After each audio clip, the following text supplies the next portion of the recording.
beras habis. Astagfirullah, beras habis. Waduh, gimana tuh kalau pas banget perut lagi lapar?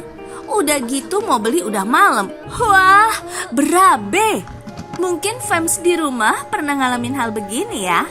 Ya, pastinya gak sering-sering kan? Namanya beras kan makanan pokok yang harus selalu ada di rumah. Kata orang dulu sih, hal kayak begini gak boleh terjadi. Katanya nih, dianggap pertanda sial. Membiarkan wadah beras kosong berarti menghabiskan kekayaan dan keberuntungan.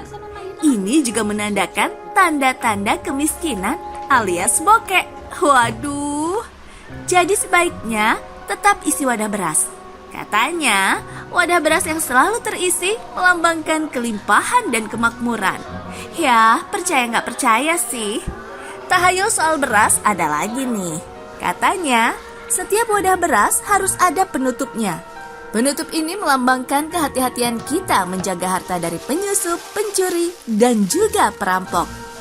Beras sebagai simbol kekayaan sebenarnya sih juga membantu menjauhkan hama dan kelembapan. Ya, masuk akal juga sih. Ya, percaya nggak percaya sih. Ada lagi nih fams, katanya kalau wadah beras atau penutupnya harus segera diperbaiki kalau rusak. Ini mah bocor. Kalau ada yang retak atau bocor harus segera ditambal atau diganti dengan yang baru. Jika tidak, katanya nih, rezeki atau kekayaan juga akan bocor. Ya, ampun deh. Ya, kalau dinalar-nalar sih, bener juga. Minimalkan kalau bolong, berasnya jadi tumpah, kotor, dan kebuang. Percuma kan, mubazir istilahnya. Satu lagi yang konon dipercaya orang dulu bisa bikin rezeki bocor, yaitu menempatkan wadah beras di tempat yang gak tepat. Misalnya saja di luar rumah. Wadah beras dipercaya melambangkan kekayaan keluarga. Oleh karena itu fams, jangan ditaruh di luar rumah. Ini sama aja kayak gak dijaga. Iya gak sih fams? Ya, percaya gak percaya sih. Udah sana masuk, simpan di tempatnya. Kok biasa. Fams, selain tentang beras, masih ada beberapa kepercayaan orang dahulu tentang barang-barang penghuni dapur. Salah satunya adalah yang berkenaan dengan garam. Banyak orang dulu percaya garam dipercaya punya kekuatan magis. Garam ini nih katanya bisa digunakan untuk menghalau roh jahat atau hantu. Garam dipercaya bisa menjaga harta benda agar tak dicuri oleh tuyul. Kadang mungkin kita temukan ada orang yang sengaja menabur garam di pintu-pintu masuk rumah.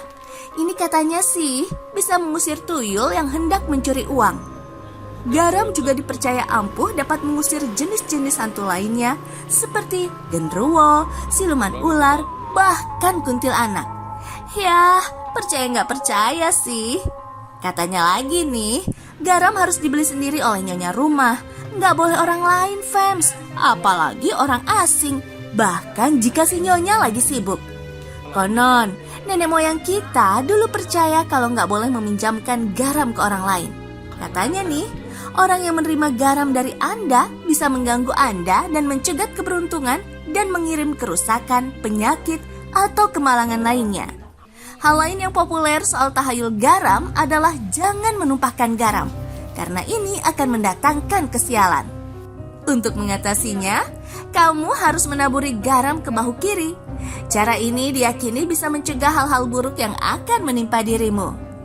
Ada juga yang percaya fams, katanya nih, kalau seorang perempuan lajang masak keasinan, tandanya ingin menikah. Wah, apa iya? Konon katanya, yang masak keasinan ini adalah bentuk protes sang anak yang belum diizinkan menikah oleh orang tua. Padahal nih fams, mungkin aja sang anak baru belajar memasak, tidak tahu membedakan antara garam dan gula, atau malah justru penggemar makanan asin. Semuanya mungkin terjadi. Ya, percaya nggak percaya deh fams.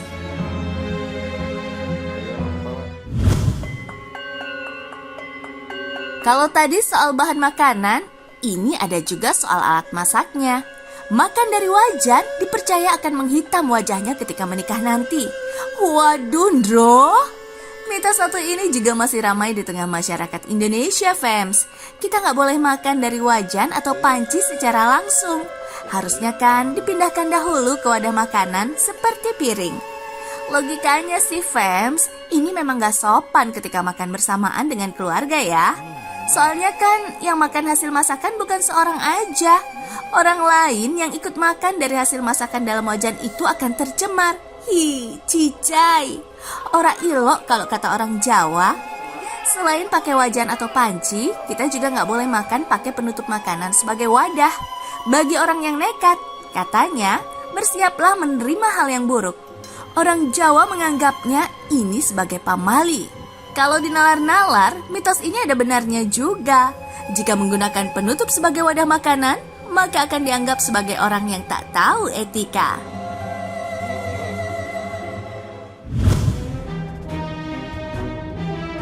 Fams, pernah denger nggak ada yang bilang, jangan membiarkan piring kotor semalaman, akan jadi makanan setan. Makanya kata orang tua dahulu, kita harus membersihkan dapur dan mencuci semua piring dan juga alat makan lainnya sebelum pergi tidur. Intinya sih, jangan biarkan dapur kotor setelah dipakai.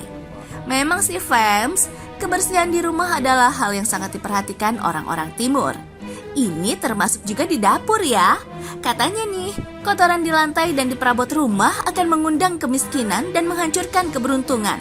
Kotoran ini dianggap sebagai penghalang rejeki. Sebenarnya sih, ada sisi logikanya dari tahayul ini. Mungkin aja ini himbauan agar kita selalu menjaga kebersihan. Ingat, membiarkan piring kotor semalaman bisa membahayakan kesehatan seisi rumah. Bakteri yang ada di piring kotor itu bisa membekas dan menyebar ke seluruh dapur. Padahal dapur kan tempat kita membuat makanan, harus higienis dan bersih dong ya. Kerak makanan sisa juga bisa bikin susah dihilangkan saat dicuci. Jadi kerja keras kan? Udah gitu nih, fams, kalau nggak segera dicuci, jadi bau, ya nggak sih? Konon ada yang bilang, makhluk halus suka mendatangi sumber bau. Ya, soal ini lagi-lagi percaya nggak percaya sih.